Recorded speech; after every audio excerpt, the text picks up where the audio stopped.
Ang estimate mo, isang tao lang kasi dyan. Okay? So, ipe-prepare natin yung sakyan natin. Hindi magtama yung pet. So, ito na. Tama. Pillars. Stop. Then, todo manibela. Papunta dito sa kanan kasi yung pita ng sakyan ay pupupuntay natin dito sa kanan. Okay? So, dito ka titingin. Itong side mirror lang gagamitin mo. Nakita mo yung isang sakyan, yung Fortuner. Ito yung ilaw doon sa kailangan malagpasan mo lang. Kita mo pa rin siya, Sige. Kailangan, di mo siya makita.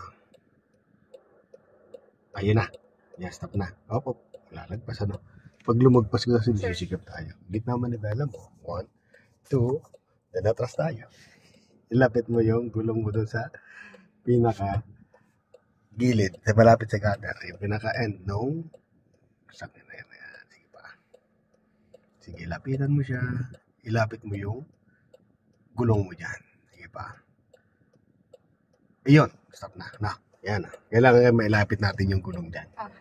Kasi medyo masikip talaga rito. Kung nandito ng gulong, lapit na. Todo na manibela dyan. Siyempre, Kaya todo na. Gagamitin natin tong area na to. Lapitan mo tong nasa likod. Sige pa. Yan. Okay.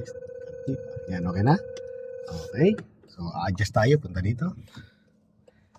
Todo. Aangat lang ito. Okay. Yes po. Yan. Kanti pa. Stop. Then, todo manibela mo dyan. Then, reverse. Titinang pantay na yan. Hintay mo lang na pumantay ka. Kanti pa. Stop.